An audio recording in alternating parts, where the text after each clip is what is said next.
negocinho vermelhinho em cima? Vamos lá. Em nome do Pai, do Filho e do Espírito Santo. Amém. Ave Maria, cheia de graça, o Senhor é convosco. Bendita sois vós entre as mulheres, e bendito é o fruto do vosso ventre, Jesus. Santa Maria, Mãe de Deus, rogai por nós, pecadores, agora e na hora de nossa morte. Amém. Em nome do Pai, do Filho e do Espírito Santo. Amém. Bom dia a todos, bom dia aos que assistem o vídeo pelo Facebook. Na aula de hoje, trataremos aqui de uma questão que ela, na verdade, é muito clara no que diz respeito à postura da igreja sobre o assunto, mas que, em virtude de uma série de eventos que aconteceram ao longo do tempo, passou a se tornar dúbia, né? Mas que não deveria ser. E passou a se tornar dúbia, como também inúmeras outras coisas passaram a se tornar dúbias, né? A partir do novo movimento teológico, nos anos 50, nos anos 60 e etc. Né? A concepção de missa tornou-se dúbia. Não estou dizendo que ela é, mas ela tornou-se dúbia. As pessoas começaram a pensar novas formas de agir na missa, pensar novas formas de crer na missa. O papado se tornou dúbio, as pessoas passaram a criar concepções de papado diferentes daquilo que o papado de fato é. E a mesma coisa se refere com relação ao Estado. Mas eu não quero aqui falar exatamente do Estado, o que é o Estado, e sim tratar do reinado social do nosso Senhor Jesus Cristo, a realeza social de Cristo. Tema necessário, tema importante, principalmente para nós, do Santo Pio XII, que fazemos parte em uma instância maior, vamos dizer assim, da Liga Cristo Rei. Então quero aqui falar exatamente o que é o reinado social de nosso Senhor Jesus Cristo, né, dar a definição da igreja acerca do assunto, e por consequência explicar o que seria um Estado católico, explicar o que de fato seria um Estado católico, não aquilo que as pessoas querem que seja um Estado católico, nem aquilo que as pessoas acham que seja um Estado católico, aquilo que de fato ele é ou deveria ser. E é óbvio que tratarei da questão do Estado laico, né? Aqui. Eu começo citando o título de uma encíclica que ela é especial na história da igreja porque ela vai abordar exatamente a questão do reinado social do nosso Senhor Jesus Cristo. Ela pode ser chamada de uma carta magna do reinado de Cristo. Nós temos a nossa Constituição, nossa carta magna.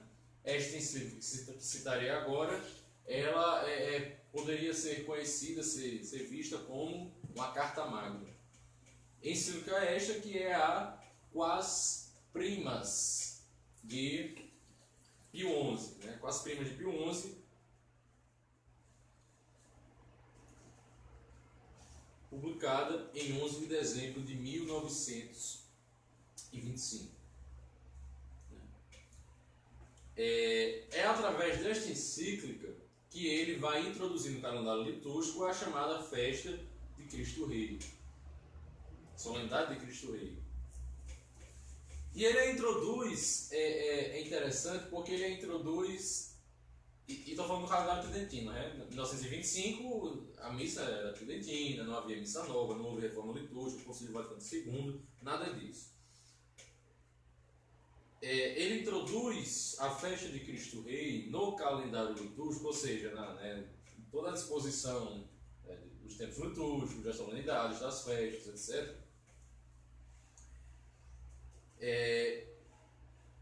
Antes da festa de Todos os Santos. Nós temos a solenidade de Cristo Rei, a festa de Todos os Santos, e um dia depois da festa de Todos os Santos nós temos o dia de finados.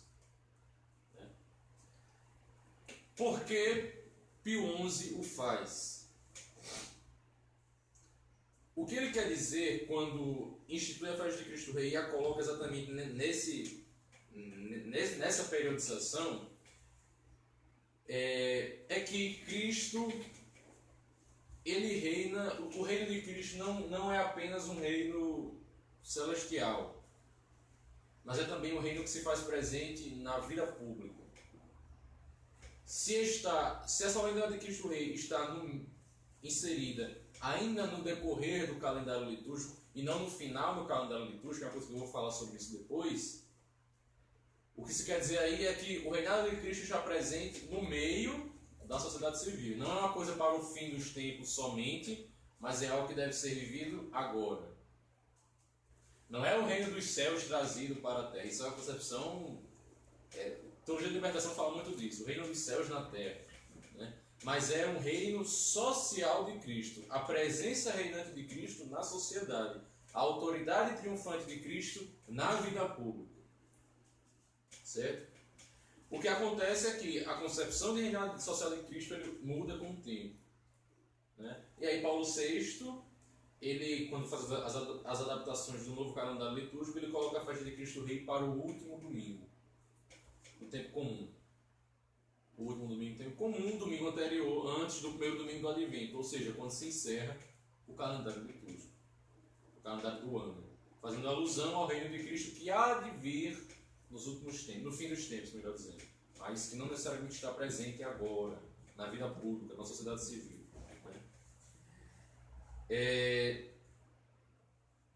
O fato é que toda sociedade ela necessita de autoridade. Toda formação de sociedade ela pressupõe uma autoridade. Só há sociedade com autoridade. Deve haver alguma instância. Porque é a sociedade que vai apontar os limites da sociedade e a própria ordem a ser seguida por ela. Vamos pegar as coisas menores. Uma família, nós temos o pai da família, que vai delimitar os seus filhos o que eles podem não fazer, né? Que vai delimitar onde eles irão morar, e etc. Que vai prover ao lar. Então ele colocará o alimento que eles vão comer. Então ele que vai dizer o que eles vão comer, querendo ou não. Uma paróquia, nós temos o pároco, a instância máxima dentro de uma paróquia. Acima dele nós temos o bispo, acima do bispo nós temos o próprio Sumo Pontífice Santo Padre, o Papa, né? E se nós considerarmos a igreja como uma autoridade, que autoridade máxima nós teríamos? Não é o Papa, é o próprio Cristo. Né? Porque, não sei se você já ouviu falar o termo, o Papa ele é servo dos servos de Cristo. Ele serve, em última instância, a Cristo. Ele serve a todos aqueles que servem a Cristo. Ele está aqui para nos servir. E é óbvio, acima do nosso irmão, acima do nosso pároco, acima do bispo, acima do Papa, nós temos que amar sempre a verdade, que é o próprio Cristo. Uma vez que todos os homens podem estar sujeitos ao erro, Cristo jamais pode errar, é uma coisa evidente isso aí. Né? Então, considerando e observando a igreja como uma sociedade, nós temos Cristo como a suprema autoridade. Né? Todavia, essa autoridade ela não é ocasional, né? Ela não é limitada, e ela não é sujeita a uma periodização, ela é eterna e atemporal, como Cristo de fato o é. Cristo, portanto, é rei. Né? Então, pronto. Fica muito claro isso. Cristo é rei. E em proporção ao rei que ele é, por ser Cristo, ele reina eternamente e reina de forma atemporal. Reina sobre todas as coisas e todas as coisas dependem do seu reinado para existir e para ser como de fato são. Ou para ser, no mínimo, como de fato deveriam ser. É interessante porque se a gente observar a história, nós temos como fazer uma constante análise dela. Toda vez que uma nação, ou melhor, toda vez não, mas quanto mais uma nação se afasta de Cristo, ou seja, se afasta da igreja, mais problemática ela se torna. Nós temos a Alemanha, ela começa a separar da igreja. Nós temos a reforma protestante, né? E aí depois nós temos o idealismo kantiano, que aí é uma loucura. E aí depois nós temos o movimento nacional socialista, as coisas vão acontecendo. A escola de Frankfurt depois, lá nos anos 60, anos 70, e nós temos a Alemanha como está hoje. Né? Passamos por Marx também, enfim, é uma série de problemas. Né? E nós temos a Alemanha como está hoje. Quanto mais afastada da igreja, mais conturbada uma nação está. Por quê? Quanto mais afastado do julgo, do poder, da autoridade, da jurisdição do rei, mais problemático fica um súdito, porque ele não sabe para onde ir. O que eu quero dizer, se nós temos um feudo, um reino, um feudo não, mas um reino, um feudo algo mais limitado, um reino extenso e vasto, e nós temos súditos que moram de forma espalhada em vilarejos, em casas, etc. E o rei sempre manda decretos a esses vilarejos com relação a alguma norma. Mas nós temos um súdito que simplesmente decidiu morar no lugar mais longe, na montanha mais longínqua possível, e não tem ninguém que consiga chegar até lá. Ele ficará perdido no que diz respeito às novas normas daquele local, daquele reino. É assim que ocorre com uma nação que se afasta da igreja, que se afasta do reino de Cristo. A igreja é sinal visível do reino de Cristo. Afinal, Cristo não está sentado na cátedra da Basílica de São João de Latrão, onde está a cátedra do bispo de Roma. Quem está lá? É o Papa. Mas o Papa é sinal visível do Cristo que é rei. Esse é um dos erros dos sedevacantistas. Porque a igreja, ela necessita de uma autoridade. Sem uma autoridade, ainda que fosse um Papa mudo, ainda que fosse um Papa inútil, no que diz respeito a um Papa que não fala nada, que não se pronuncia sobre nada, que simplesmente vive e respira, ainda assim nós temos uma autoridade visível.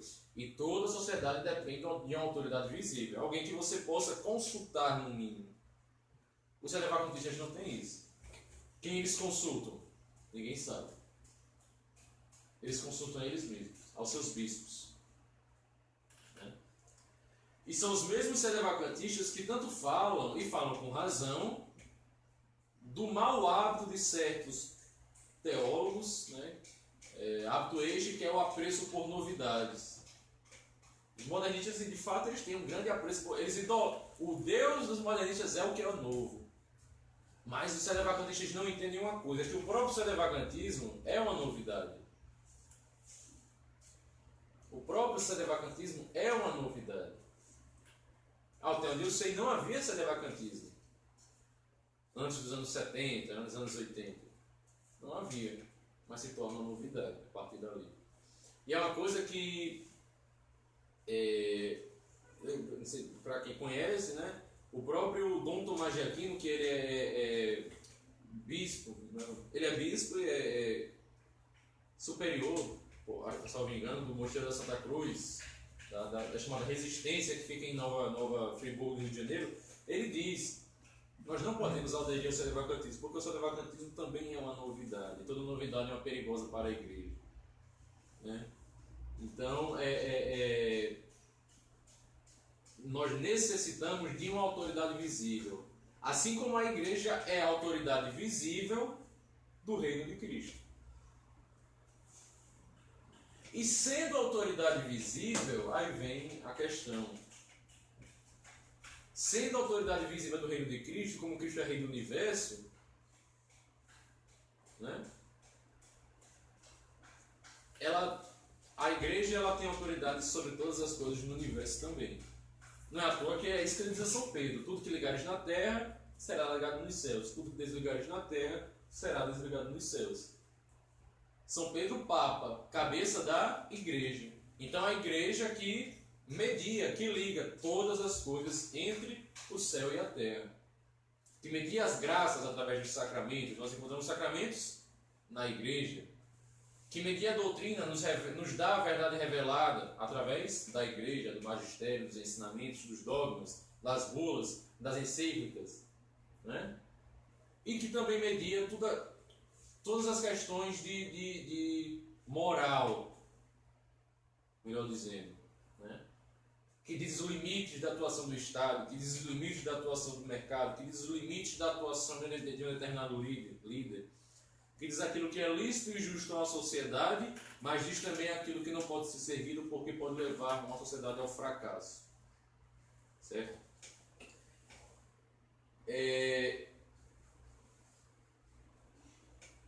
A sociedade, porém, ela não é organizada unicamente através da igreja.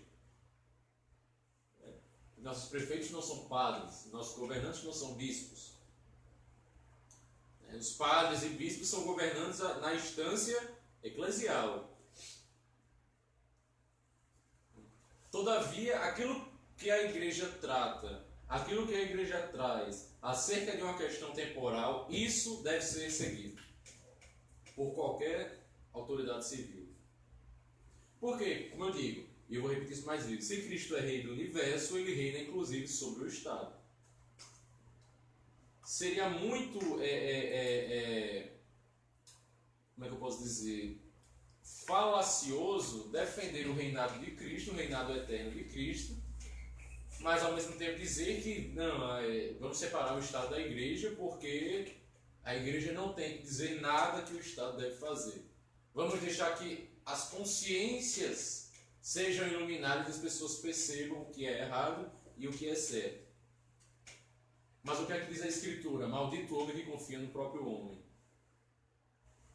Otimismo com relação aos atos humanos, otimismo com relação àquilo que o homem pode vir a fazer de bom é extremamente perigoso. E maldito seja o homem que confia no próprio homem. Necessário, portanto, confiar na igreja.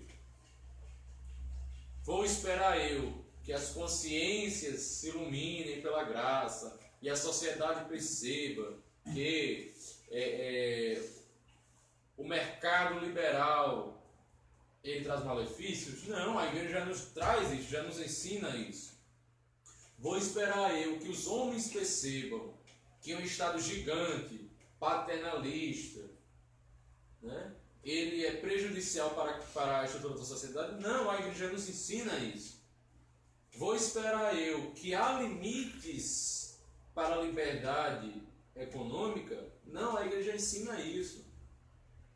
Vou esperar eu que o dono, né, da indústria pornográfica perceba que o que ele faz é levar pessoas para o inferno? Não, a igreja nos mostra isso. Através do limite da atuação do mercado, da liberdade econômica. Ela mostra, ela diz como as coisas devem acontecer. E vejam, se a igreja trata de questões temporais, é porque, obviamente, são questões temporais a serem observadas. Não são meras sugestões. Né? Se você ler a Rerum Novarum, se você ler a Libertas Praestantíssimas, se você ler a Quas Primas e etc., a Contra Cura, você não vai ver sugestões. Seria bom, né, que os homens de boa vontade não enxergassem uns aos outros com meros números, né, no mundo do mercado. Não, ela diz como as coisas devem ser e condena aquilo que ocorre e que não deveria ocorrer. É simples. Não são meras sugestões e convenções. São normas que devem ser seguidas no que diz respeito à sociedade civil. Se um Papa se pronuncia sobre uma questão temporal, é porque essa questão temporal ela necessita de um esclarecimento. As coisas não estão como deveriam ser. Percebam aquilo que a igreja orienta. Percebam aquilo que Cristo fala. Percebam como Cristo, que é rei, quer que os seus súditos ajam. Né? Vem uma outra questão. Se o Estado ele não se sujeita à igreja, como o Estado poderá definir o que é certo e o que é errado? Como ele poderá definir o que é certo e o que é errado? E se nós observarmos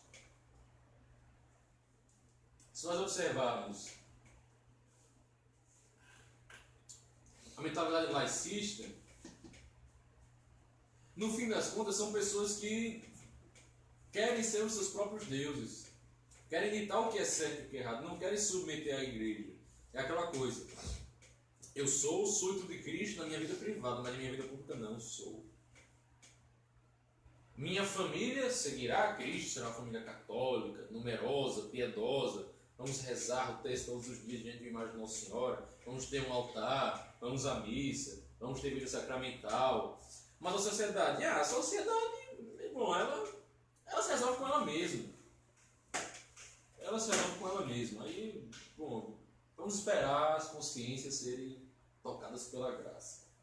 A sociedade se resolve com ela mesma. Na minha casa não entra pornografia, é pecado, Deus proíbe. Mas, bom, o Estado pode permitir que as pessoas o façam. Isso aí é de cada um. É de cada um. Então, se o Estado ele não se sujeita à Igreja, a autoridade da Igreja ele não vai ter como dizer o que é certo e o que é errado. E aí eu retomo. Na história, quanto mais afastado da Igreja, da autoridade, do magistério, do reino de Cristo o Estado está, mais conturbado ele fica. Observemos, por exemplo, países como a Polônia e como a Hungria. Países próximos da Igreja. Então, países teoricamente, socialmente católicos. Observemos agora um Brasil, uma Alemanha, uma França. Tem até uma piada na internet, né, que é a seleção francesa, como é que é? Quase não tem francês mesmo, né? Eis a nação francesa. Notre Dame queimando, bairros muçulmanos, né? E coisas do tipo. E outras coisas mais que acontecem. Aborto pós-nascimento, eutanásia, legalização de drogas. Na Holanda tem eu não sei o nome, tem uma rua, uma avenida que com inúmeros prostíbulos, né? E as prostitutas ficam literalmente em vitrines para os homens verem nas vitrines e escolherem, como quem escolhe pedaço de carne no açougue. Isto é lícito. Isto é lícito dentro de um Estado laico. Dentro da casa do católico, isso não existe. Beleza. Mas na sociedade, bom, vamos deixar que os homens se resolvam por eles mesmos. Não cabe à Igreja ditar aquilo que o Estado deve ou não fazer, pode ou não fazer, pode ou não considerar como lícito ou ilícito. Isso é um culto ao Estado de uma certa maneira. E é um culto à consciência humana. E maldito o homem que confia no próprio homem. Retomo. Né? O homem não pode confiar no juízo do homem. Mas ele deve confiar na prudência e na autoridade do magistério, que é a voz de Deus. A voz do povo é a voz de Deus, é errado. A voz da igreja é a voz de Deus. A voz do povo é a voz de Deus. O que é que Deus quis dizer com a Reforma Protestante, por exemplo? O que é que Deus quis dizer com a Revolução Francesa? O que é que Deus quis dizer com Maio de 68? A voz do povo ali. É proibido proibir. Deus virou um liberal naquele dia, por acaso. Está entendendo? Então, e essas coisas são ensino. Eu acho que vocês já devem ter estudado isso no ensino médio, ensino fundamental, livro de história. Pelo menos aconteceu comigo. Tinha aula de história lá sobre ditadura militar, tinha lá, é proibido proibir. E se explicava o que queria dizer. É proibido proibir. Né? Seja marginal, seja herói. Né?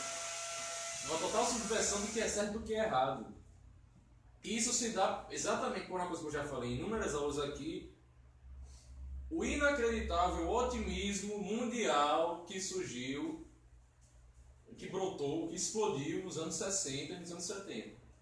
Quando todos deveriam estar cismados uns com os outros, o homem simplesmente decide ser otimista para com as ações que poderiam surgir da liberdade humana. E aí, a história vocês já sabem, né? Continuemos. O Estado laico,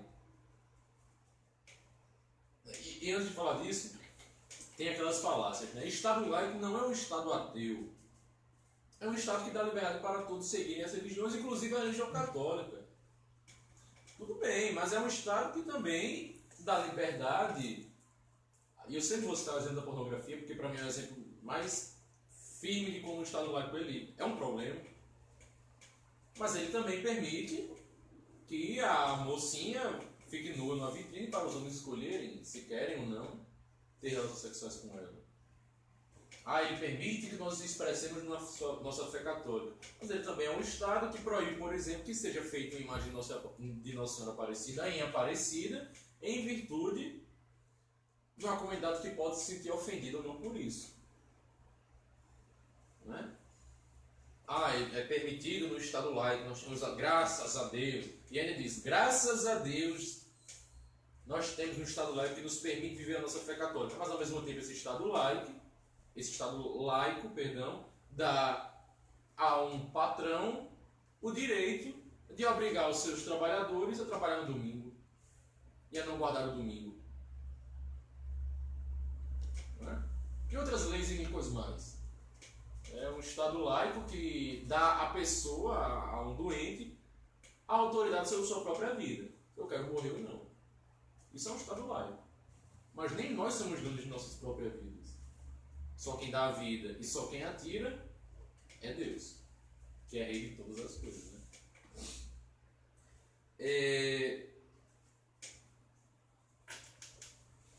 Num Estado laico, eu resumo no seguinte: no Estado laico é legal, ou seja, é lícito juridicamente fazer mal às almas de terceiros. É permitido. Um Estado laico permite, na verdade, se alegra com a liberdade de levar os outros para o inferno, seja através da pornografia, seja através de uma má estrutura de mercado, seja através da publicação de maus livros, seja através de qualquer coisa. Pronto. Um Estado laico permite uma parada gay, por exemplo. Homossexuais saindo nas ruas, travesti crucificados, né, entre aspas, drag queens nas ruas aliciando menores, crianças sendo levadas por seus pais, vestidas como travestis. Isso tudo é permitido no Estado laico, porque afinal, quem tem autoridade sobre a criança? A família. A família permitiu. O que a gente pode fazer mais? A igreja que guarde suas leis para os católicos. Mas aí é diferente. Cristo ele reina sobre todo mundo. Ele é rei dos católicos, ele é rei dos não católicos também.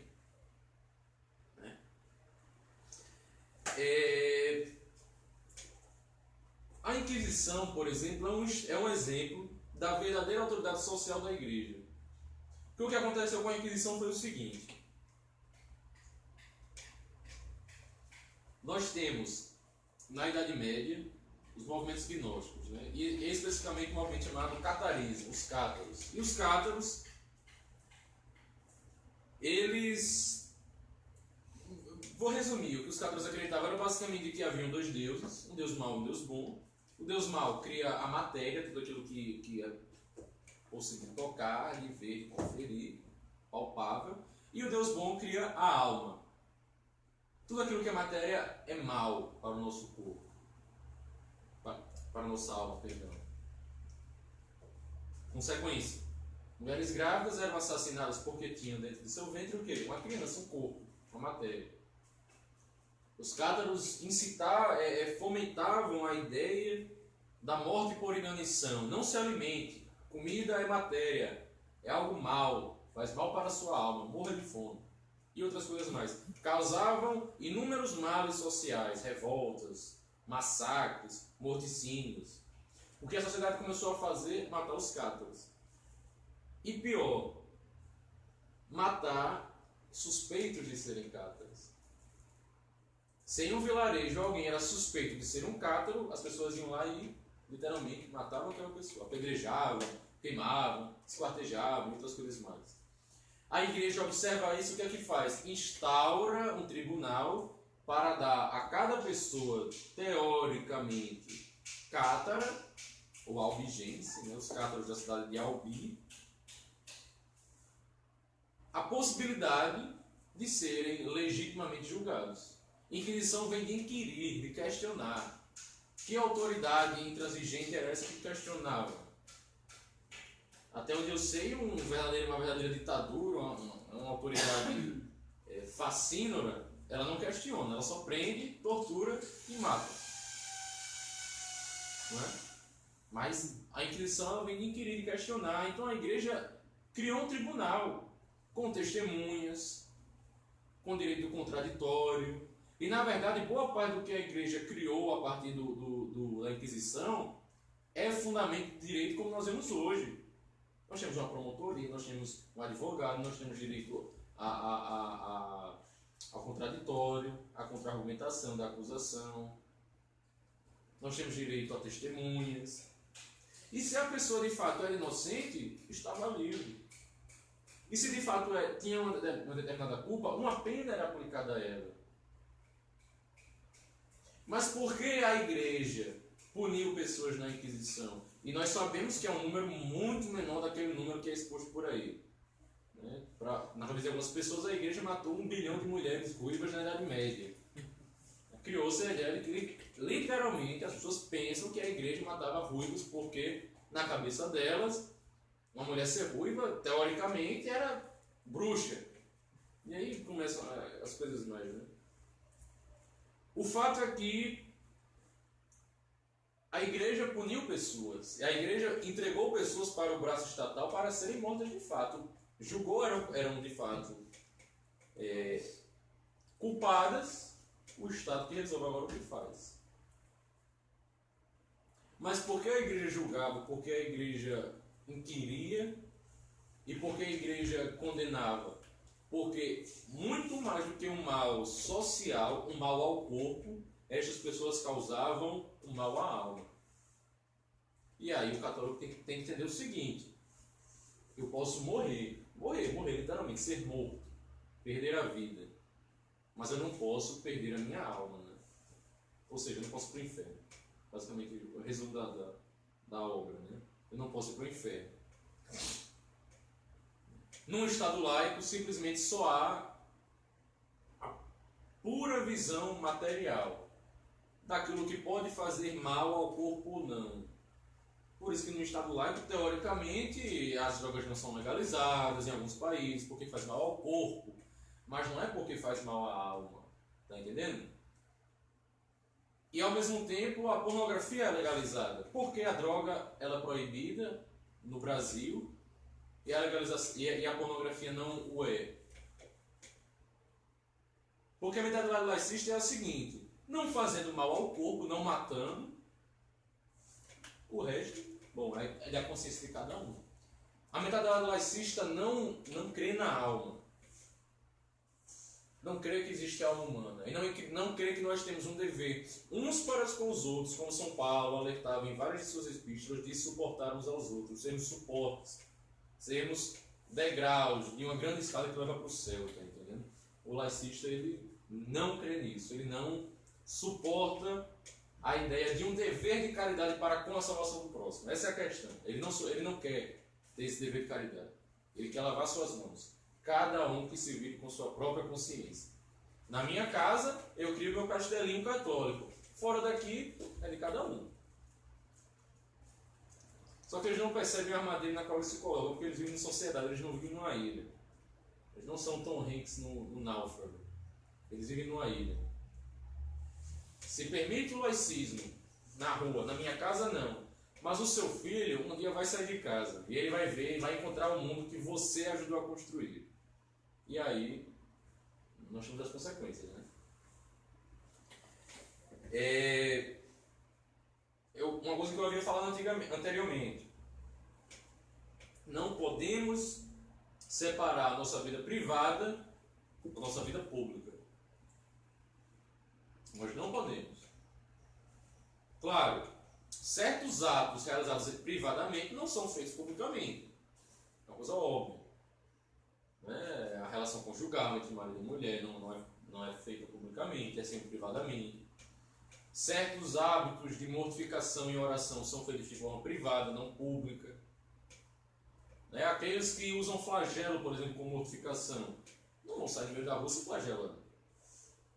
Isso causaria um escândalo e poderia ser até inclusive pedra de tropeço para alguém.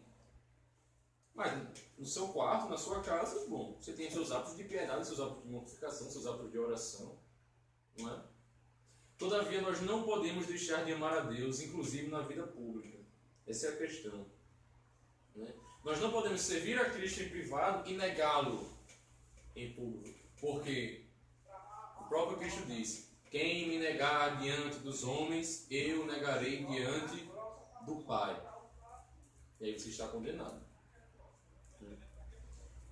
É uma coisa que você sempre diz, né? Há almas pairando no erro. E exatamente essas almas precisam da fé. Essas almas precisam da fé. Um Estado católico nos obriga a levar a fé a essas pessoas. Obriga os governantes a dar a estas pessoas os meios pelos quais serem salvos. Proibir aquilo que é pecado. Fomentar aquilo que é santo. No Estado laico não. Cada um que se vire para encontrar a fé que quiser.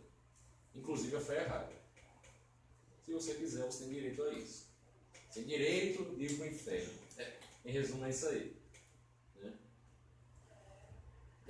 Eu vou ler um trecho de uma bula de Bonifácio VIII chamada Unam Sanctam. Você já leu? É um trecho, na verdade, né? Não é a bula toda. Ela é belíssima. O que é que ele diz?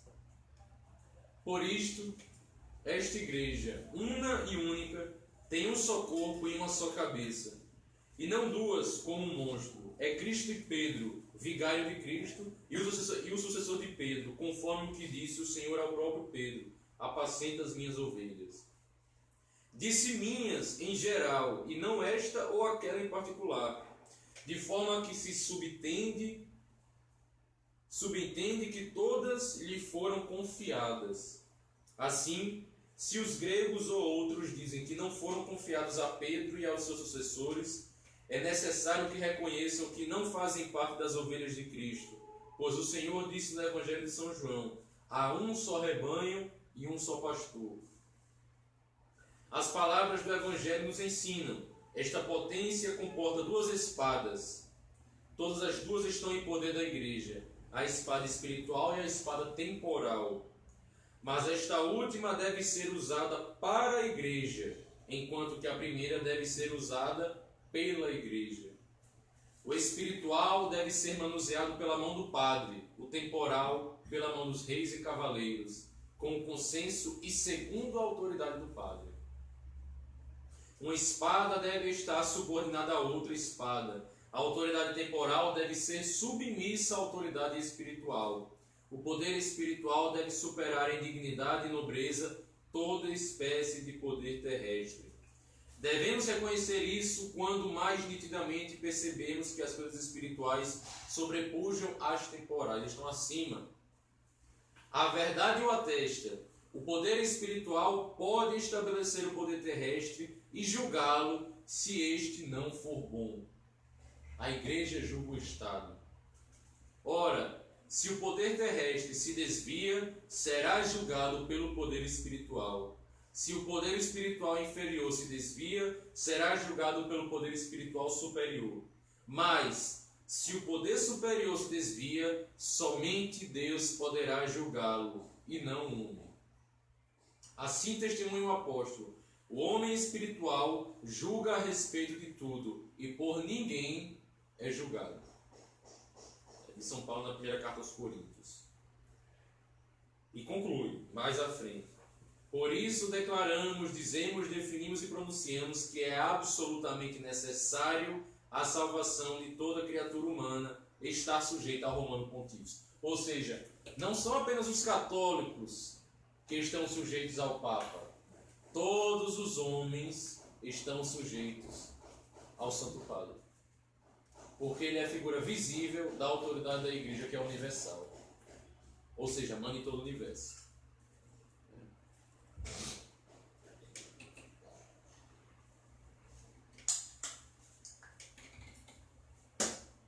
Santo Agostinho,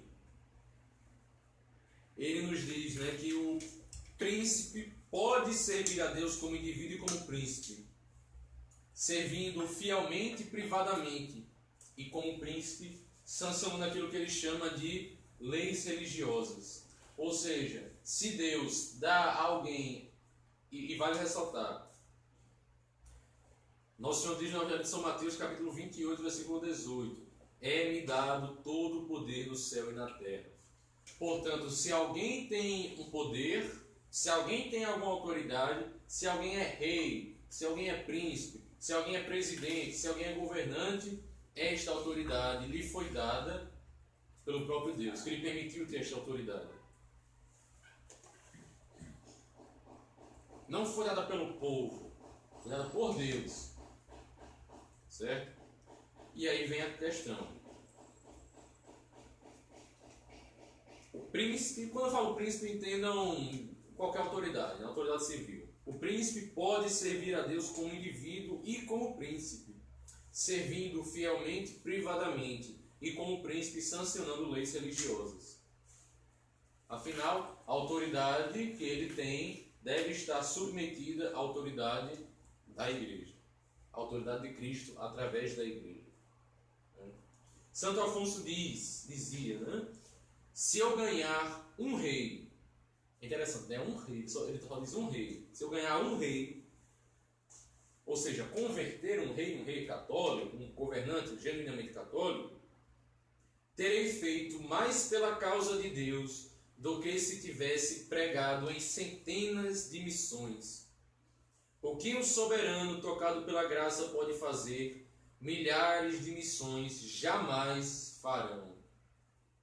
Milhares de missões jamais farão o que um único soberano católico pode ser capaz de fazer.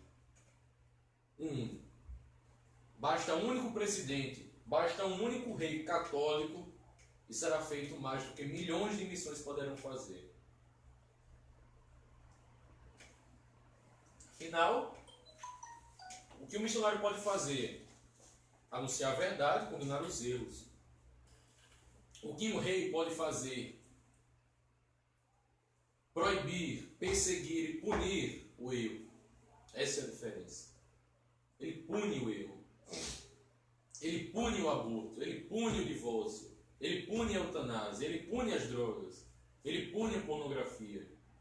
Mas no Estado laico, quando o governante não deve nada a Deus,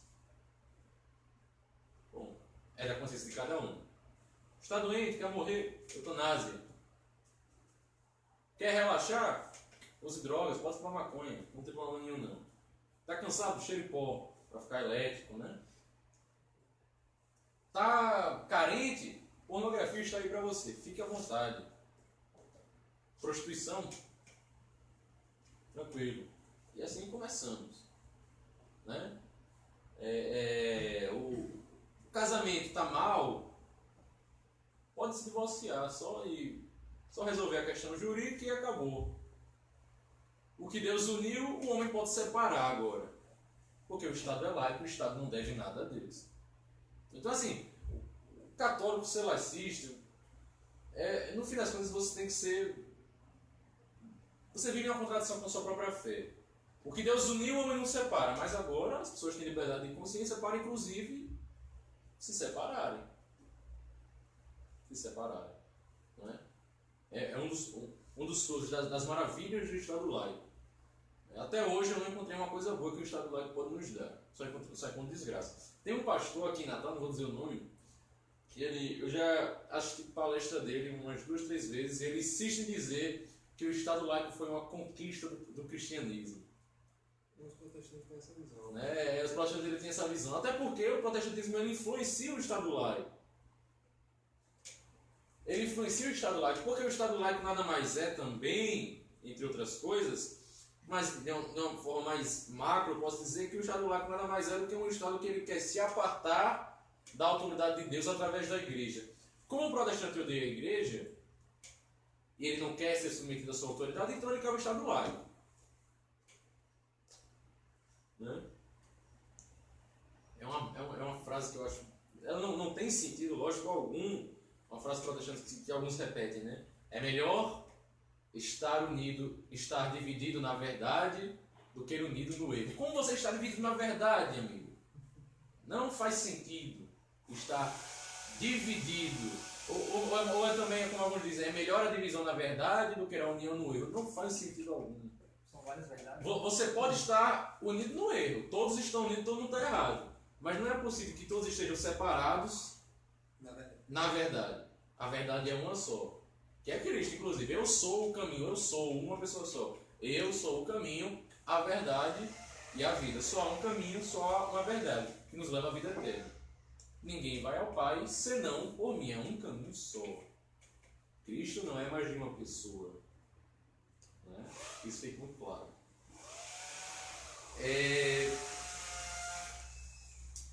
Então, você vê que o laicista, como ele dorme? Como é que ele dorme? Né? A crise de consciência deve ser enorme. A crise de consciência de um laicista deve ser enorme. Cristo nos ordena a anunciar o Evangelho a toda criatura, batizando-os em nome do Pai, do Filho e do Espírito Santo. Né? A toda criatura. Ele não diz, ide e respeitar as liberdades, não, anunciar o Evangelho. Bater de porta em porta anunciando o Evangelho. Né? Bom, graças a Deus não foram, mas se eles hoje são complicados. Mas graças a Deus os jesuítas, quando chegaram no Brasil, não eram nem um pouco laicistas. Né? Na verdade, organizaram toda a estrutura da nova sociedade do Novo Mundo com base na igreja, na fé católica. E, inclusive, quando a coroa praticava alguma barbaridade contra os nativos, os selvagens, eram os próprios jesuítas, o braço eclesial, que dava os devidos limites àquilo ali. Assistam, por exemplo, um filme com Mel Gibson chamado A Missão. Um filme dos anos 80, se não me engano. A Missão. Vocês vão ver exatamente o que eu estou falando. Continuemos.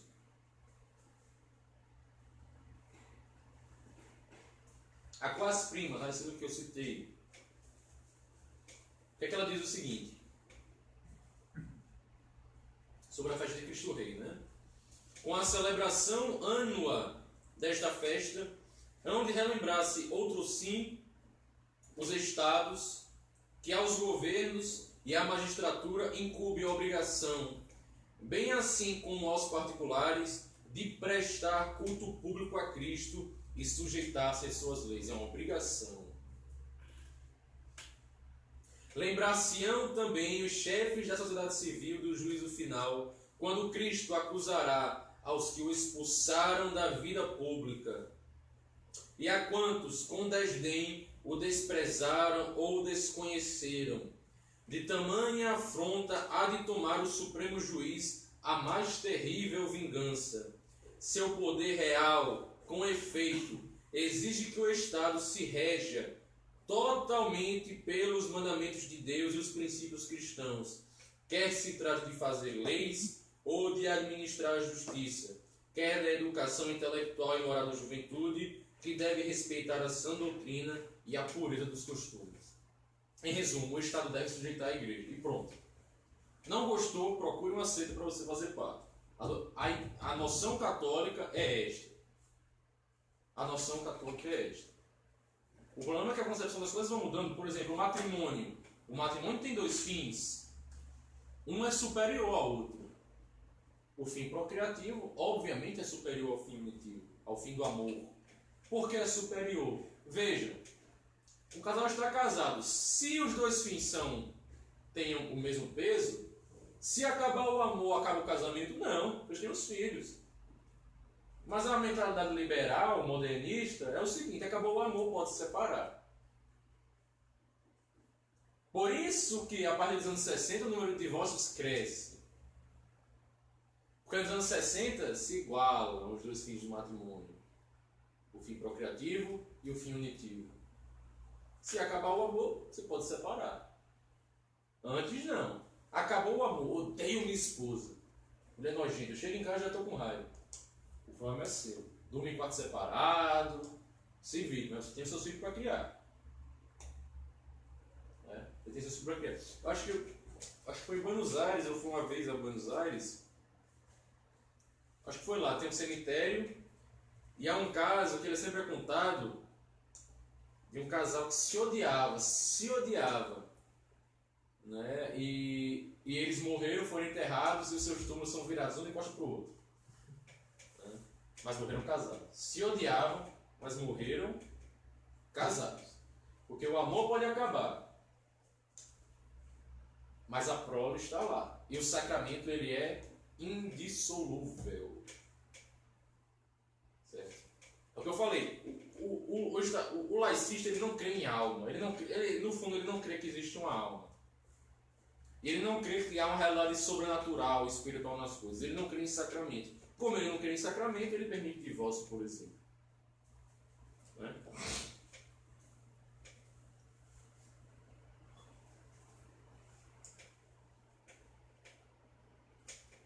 Um trunfo, né, uma carta na manga do Estado laico é colocar-se como uma sociedade livre. É o que eles dizem, né?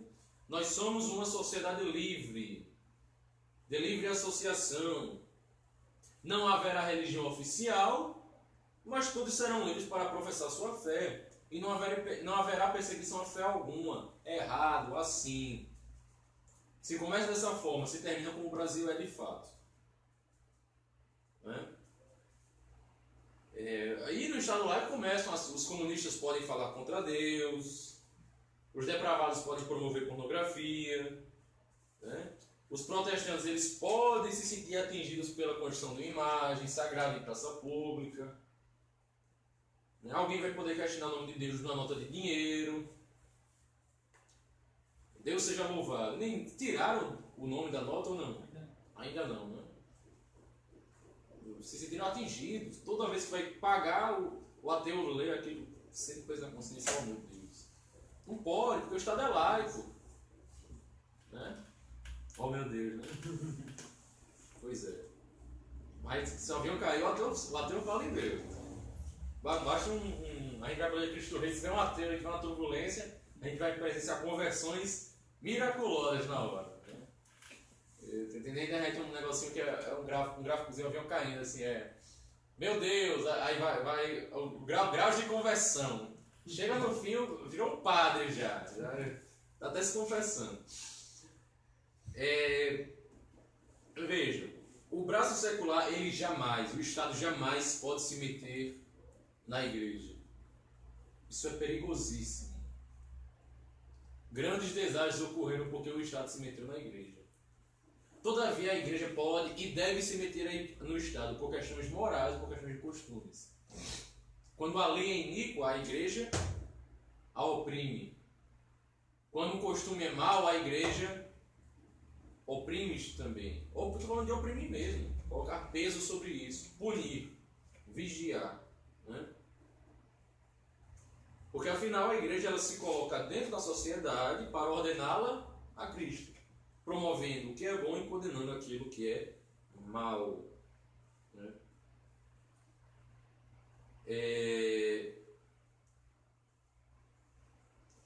Vou pegar uns trechos.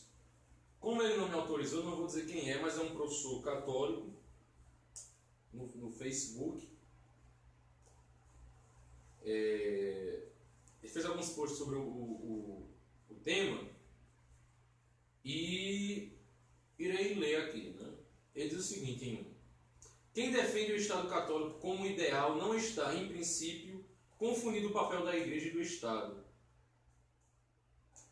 Ainda que tenha havido concreções históricas confusas, submissão e uso da Igreja pelo Estado, mas está simplesmente acenando para a primazia concreta do sobrenatural sobre o temporal, do apostolado sobre a política, da oração sobre a ação, da liberdade dos filhos de Deus sobre o liberalismo.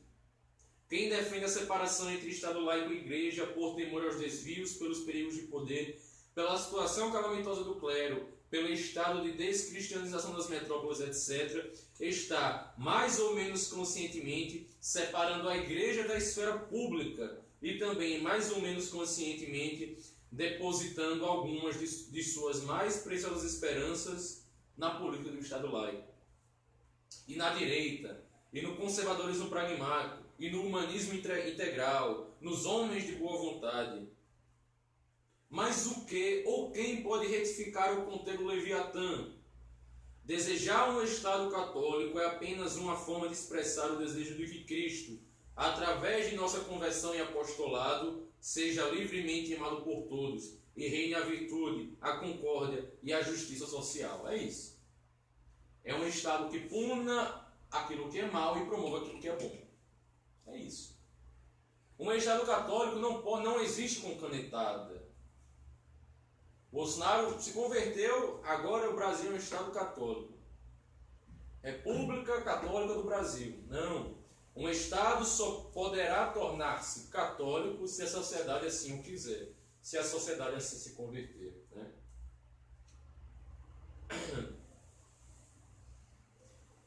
Este mesmo professor ele diz em um post: não é colocar a religião católica como ideologia a serviço do Estado, ou usar o poder coercitivo do Estado para impor a fé. Nada disto. Mas é precisamente colocar o boi na frente dos carros, a conversão, a santidade e a evangelização na frente de uma luta política pragmática sobre a égide de um comum conservadorismo ou direitismo. Há pessoas que, se for necessário, fazem um pacto até com o demônio para combater o comunismo. Né?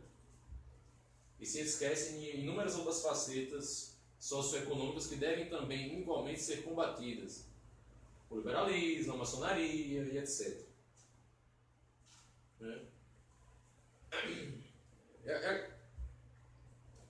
Quem defende o Estado laico deve prestar contas a Deus. Né? Mas também deveria ter a oportunidade de defender o Estado laico, né? Diante de São Tomás More, por exemplo, que foi decapitado por ser contrário à separação de Henrique VIII, ao divórcio. Deveria ser defender o Estado laico diante dos cristãos da Vendéia. Sabe o que foi a República da Vendéia? Pois é, foi como eu posso dizer? Vamos dizer assim, uma comuna, não sei se o termo certo é uma comuna. Mas foi basicamente um massacre promovido pela Revolução Francesa contra inúmeros católicos, seguidores de São Luís Maria de Montfort. Né? Deveria-se defender o Estado laico diante de pessoas que perderam suas almas e foram para o inferno por questão da pornografia, em virtude da legalização de drogas, em virtude do divórcio, mas não defende, porque são covardes, no fim das contas. No fim das contas, eles são covardes. Como eles querem lavar as mãos e não querem ter um compromisso para com a salvação das almas, se preocupam muito mais em construir o seu castelo de catolicismo em sua casa e de dar ao mundo as chaves do inferno. É isso que acontece com um laicista. Né?